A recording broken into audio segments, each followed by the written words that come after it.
Hi guys, Milab Tarot here. Welcome back po for your kapalaran sa pag-ibig. Para po ito sa mga air signs, Gemini, Libra, and Aquarius. Maglalagay na lang po ako ng timestamp sa my description box para po mapuntahan ninyo ang inyong zodiac signs. Pero syempre, this is a general reading kaya hindi po lahat ay makaka-relate. Okay, so we will start po with Gemini. Ano kayang posibleng pagdaraanan ng mga Gemini sa mga susunod na mga araw? We have here the 9 of Wands, the World card, the 6 of Wands, and the 10 of Cups. Okay, so base sa mga barahan na to, it's like mas pinoprotektahan mo na yung sarili mo. Pwedeng para sa'yo tapos na yung chapter na yun ng buhay mo, na parang nagmo-move on ka na to a new chapter kung saan mas protected mo yung sarili mo, mas nagko-concentrate ka ngayon in loving yourself. Okay? Na pwedeng dahil dito sa pagbago ng pananaw mo or dahil dito sa bagong yugto ng buhay mo, pwedeng dito ka ngayon magkakaroon or posibleng makatagpo ka ng bagong relasyon na kung saan mas magiging masaya ka. Okay? And then we have the Knight of Coins. So, meron nga talagang paparating sa'yo dito na tao. It can be earth sign, pero medyo mabagal lang yung usad nitong taon na ito. And then we have here the 8 of Coins, the Page of Cups. So this is a new person. This is somebody na hindi mo pa nakikilala siguro. Mabagal lang talaga yung usad niya. Pwedeng meron pa siyang inaasikaso siguro sa buhay niya. Kaya sa ngayon, hindi pa kayo nagkukrus kumbaga ng landas. Okay? And I think once na mag-message sa'yo itong tao na to, sure magkakaroon ka ng interest sa kanya, magkakaroon siya ng interest sa'yo, pero hindi agad-agad na magiging kayo. Kasi nga, as I have said, pwedeng mabagal yung proseso. So dahil doon, medyo mag-aalangan ka sa kanya. Okay? And then we have the 7 of Coins. Again, it's talking about being patient, mabagal na usad, na development. Pero ang maganda dyan, at the end, pwedeng maging fruitful or mas magiging maganda yung kahihinatnan. And then we have the Ace of Wands. So, mabagal man yung proseso, eventually, magiging kayo din. And then we have here the 6 of Coins, and kung saan tipong nabibigay ninyo talaga sa isa't isa yung mga pangangailangan at mga gusto ng bawat isa. Okay? And then we have here the Queen of Coins, and then the 5 of Wands. So, ang nakikita ko dito is talagang pagtratrabahuan ka niya. Okay? Gagawin niya yung makakaya niya to win you over. Parang liligawan ka niya at ipaparamdam niya sa'yo na seryoso siya, na handa siyang mag-commit sa'yo. Ganun. And then we have here the 2 of Cups. So, ayun na. Eventually, you will feel the same way towards each other. Na talagang mahal ka niya, mahal mo siya. Ganon, parang maganda yung union ninyo, equal yung pagmamahalan ninyo sa isa't isa. Okay, siguro ang sinasabi lang dito ngayon is learn how to wait. Huwag mong madaliin yung mga bagay-bagay habang hindi pa dumarating sa'yo itong tao na to. Maybe self-love ka muna, concentrate muna sa sarili mo, and then once na okay ka na, saka siguro darating itong tao na to. Okay? So, for now, ito yung nakikita ko na posibleng mangyari sa mga Gemini.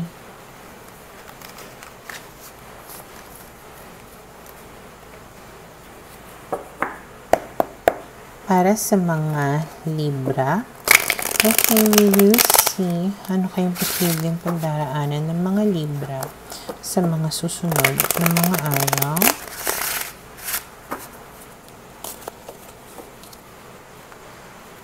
Okay, so we have here the Knight of Swords, the King of Wands, the Devil.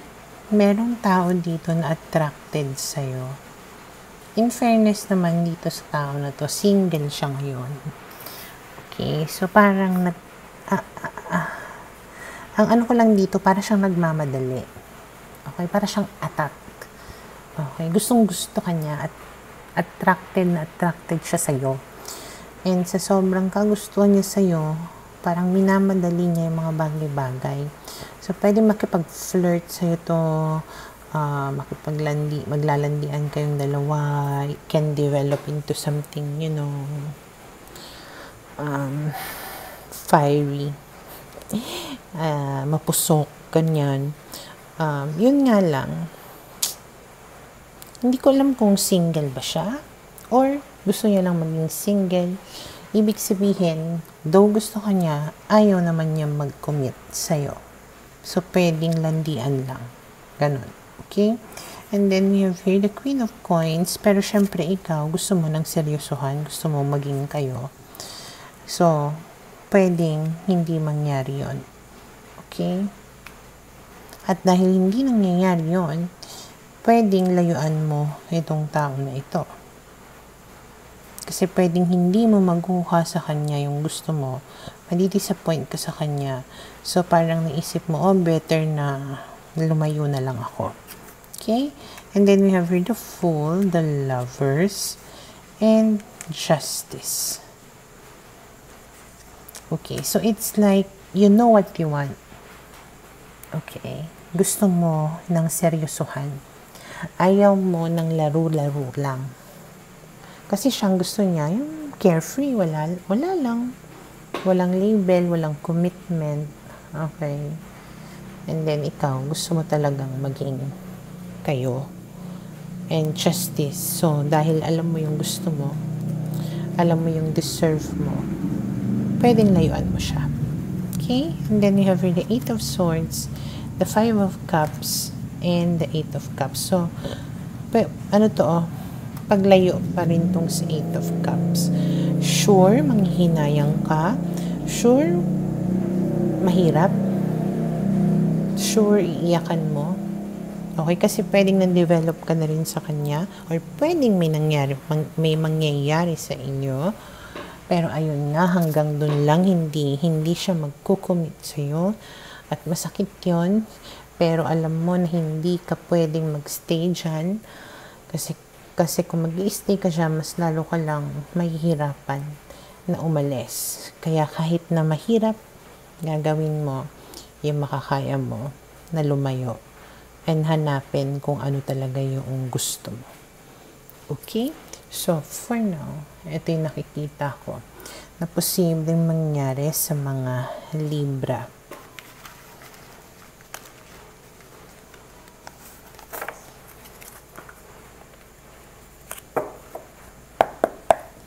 Para sa mga Aquarius.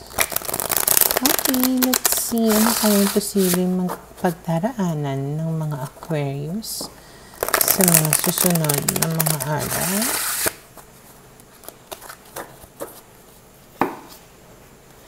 So, we have here the Hangman, the Two of Swords, the Six of Swords, and the Six of Cups. Okay. So, maaaring sa mga susunod na mga araw, parang same. Okay, parang dinidelay mo na mag-decide. Napaka-indecisive mo dito. Dinidelay mo na mag-decide kung mag-move on ka ba or kung aantayin mo yung tao na makipagbalikan sa'yo. Okay? And then we have here Justice. Kung tutuusin, alam mo yung totoo. Alam mo kung ano yung dapat mo na gawin. Pero hindi mo ginagawa. Overthink ka ng overthink dito. Sa kaka-overthink mo, hindi ka makapag-decide. maybe kasi gina-justify mo yung mga bagay-bagay.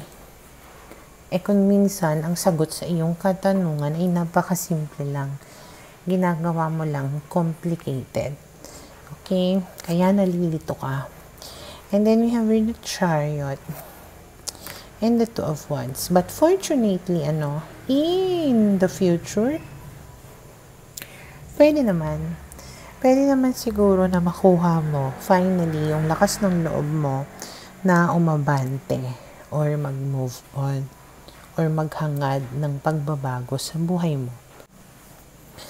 And then we have here the Six of Coins, the Five of Cups, and then the Hermit. So, marirealize mo din in the future na kumbaga hindi mo nakukuha kung ano yung nararapat sa'yo.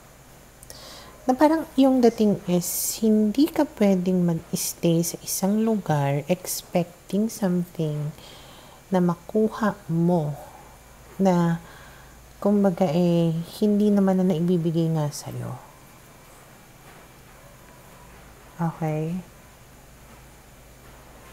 Parang hindi mo pwedeng i-expect na magkaroon ng mga pagbabago kung paulit-ulit lang naman or kung same-same lang naman yung ginagawa or nangyayari.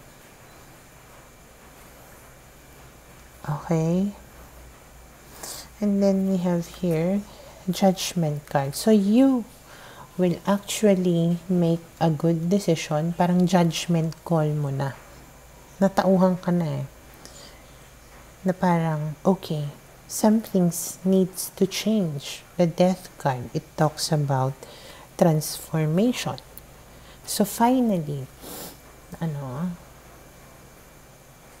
maggagawa ka na ng pagbabago sa buhay mo. And then we have here the Five of Cups. Yes, medyo malungkot. There will be times na you will feel sad talaga, alone, ganyan, na parang feeling mo wala kang karamay. But, minsan, mas maganda pang mapag-isa kaysa naman may kasama ka, pero puro sama lang ng loob yung nararanasan mo. Parang gano'n. Okay? Kumbaga yung sadness na yun, pangsamantala lang. Eventually, mawawala din yun. You will learn to love yourself.